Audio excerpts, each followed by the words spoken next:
क्या आप जानते हैं स्वर्ग की सीढ़ी कहाँ है और कहाँ है वो जगह जहाँ पर पांडवों ने स्वर्ग जाने के लिए पहला कदम रखा था?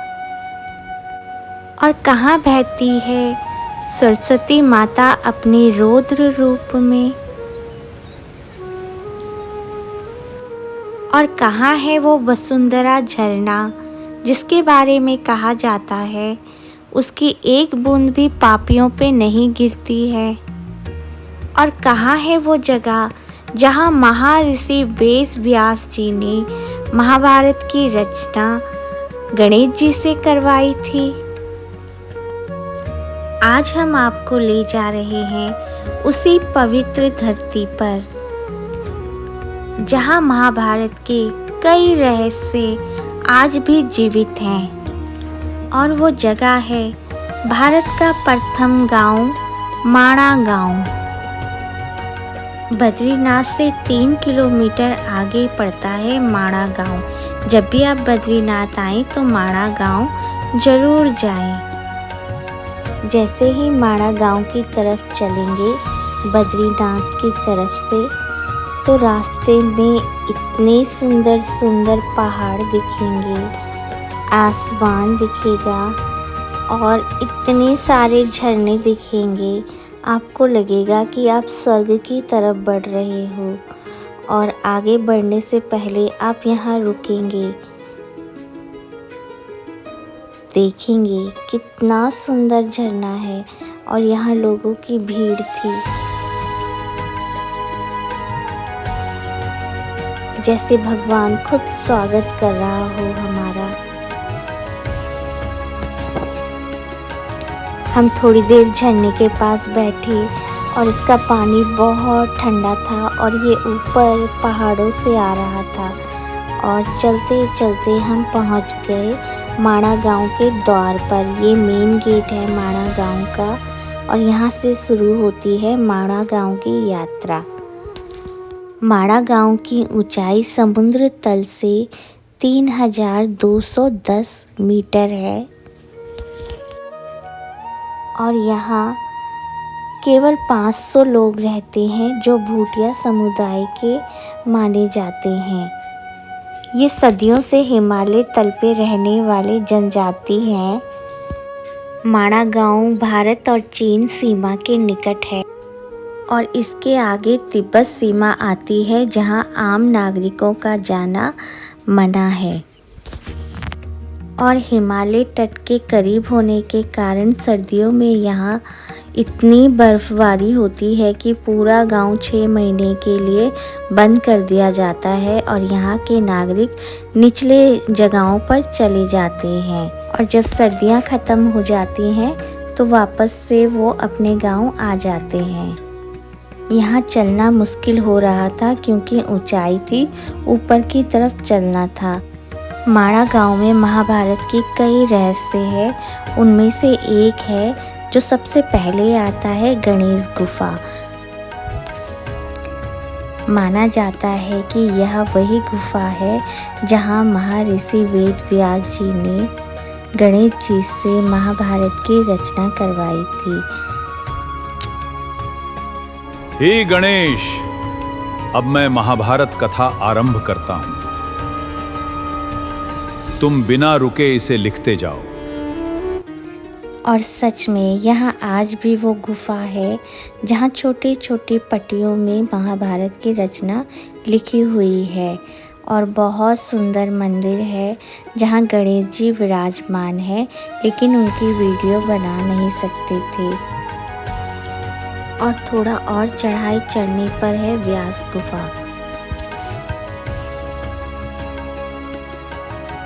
अब हम पहुंच चुके हैं व्यास गुफा। ये गुफा गणेश गुफा से थोड़ा ही पास है। यहाँ पर व्यास गुफा जी रहते थे और यहीं से उन्होंने गणेश जी को विश्व की सबसे बड़ी महाकाव्य महाभारत की रचना करवाई थी। और ये गुफानुमा एक बहुत बड़ी चट्टान पर बना हुआ है। इस गुफा के अंदर प्रवेश कर ऐसा लगा जैसे सदियों पुराना इतिहास आज भी जीवित है। इस गुफा को देखकर ऐसा लगा जैसे बहुत बड़ी पुस्तक हो और उसके पेज अलग अलग दिख रहे हों। माना जाता है कि इन्हीं में महाभारत लिखी हुई है, जो अब पत्थरनुमा बन गई है। पर यहाँ आके जो ऊर्जा मिलती है वो शब्दों में नहीं बता सकते। और इसके आगे इतने सुंदर सुंदर पहाड़ थे, एक अलग दुनिया लग रही थी।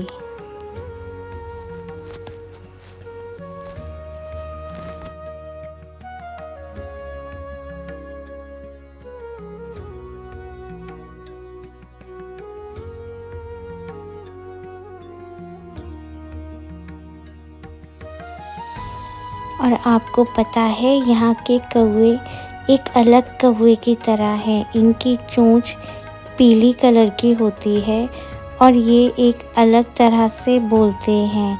यहाँ के कौवों की तरह नहीं बोलते।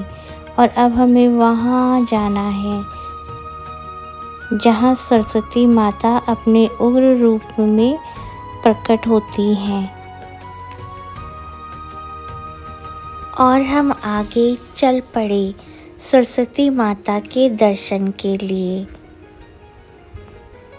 और यहाँ बहुत भीड़ थी, चारों तरफ से लोग खड़े होकर कुछ देख रहे थे। और अब मैं हूँ माँ सरस्वती नदी के पास।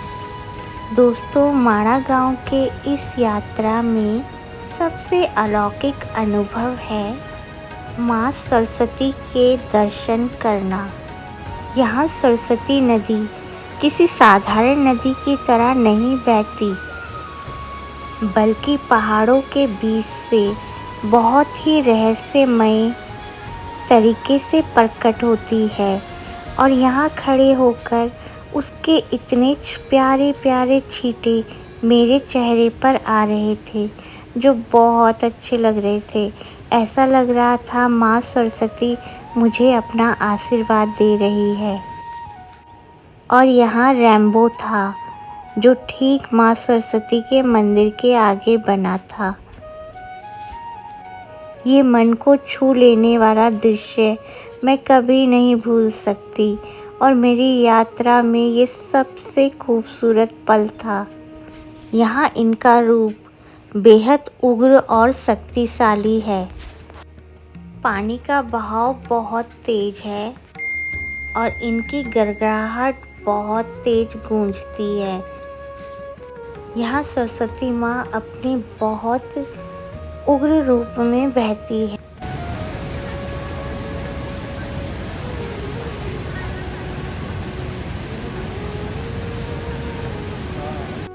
उग्र रूप से बहने वाली सरस्वती माता आगे जाके अलकनंदा के साथ संगम करती है। आगे जाके सरस्वती नदी बहुत शांत बहती है। इसके पीछे एक कथा है।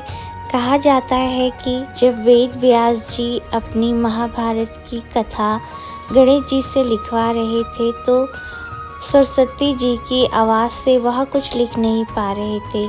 तब उन्होंने सरस्वती माता को श्राप दिया कि आगे जाके वो शांत बहे और अदृश्य हो जाए, और फिर वह शांत बहने लगी। दोस्तों, सरस्वती नदी के पास ही मौजूद है माड़ा गांव की सबसे ऐतिहासिक और हैरान करने वाली जगह, जो महाभारत से जुड़ी हुई है। वो है भीम पुल। दोस्तों, महाभारत काल में जब पांडव महाप्रस्थान के लिए स्वर्ग जा रहे थे, तब द्रौपदी जी सरस्वती नदी को पार नहीं कर पा रही थी। तब भीम ने अपने हाथों से ये शिला नदी के बीच में रख दी। तब से ये भीम पुल कहलाता है और आज भी इस शिला के ऊपर भीम की उंगलियों के निशान दिखते हैं। आज भी यह भारी भरकम चट्टान यहाँ एक मजबूत पुल के रूप में टिकी हुई है।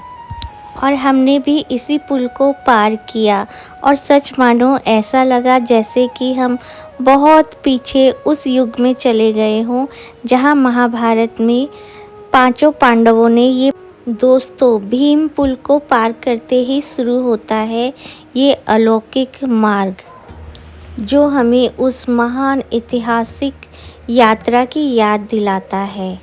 पुल पार किया था द्रौपदी के साथ।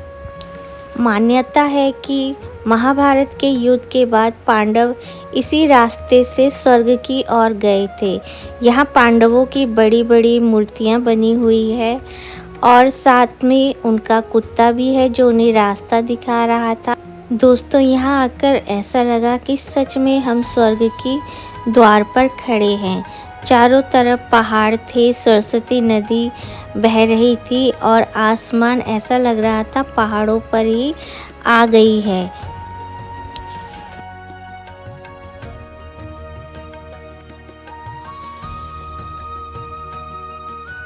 यहाँ से जाने का मन ही नहीं कर रहा था।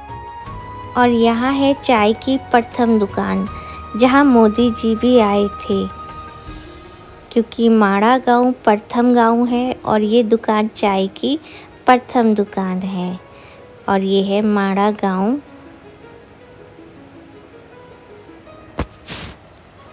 और दोस्तों यहाँ से शुरू होती है एक और ट्रैक जो जाती है वसुंधरा झरने की तरफ। दोस्तों ये ट्रैक बहुत खूबसूरत है। 4-5 किलोमीटर दूर माड़ा गांव से है, पर ये इतना सुंदर है। बीच में हमें नदियाँ मिलती है, रास्ते उबड़ खाबड़ हैं, पर इसका रोमांच बहुत अलग है। यहाँ चल के ऐसा लगता है कि हम स्वर्ग की ओर बढ़ते जा रहे हैं और यहाँ पहुँच के जो आपको आनंद मिलेगा वो मैं बता भी नहीं सकती हूँ। और जब हम यहाँ पहुँचे तो हमारी सारी थकान दूर हो गई इस झरने को देखकर। इतनी ऊंचाई से गिरता हुआ ये झरना ऐसा लग रहा था बहुत सारा दूध कोई ऊपर से फेंक रहा हो, इतना सफ़ेद पानी था। और कहते हैं ये वसुंधरा झरना ऐसा झरना है जो पापियों के ऊपर अपनी एक छींट भी नहीं देता है।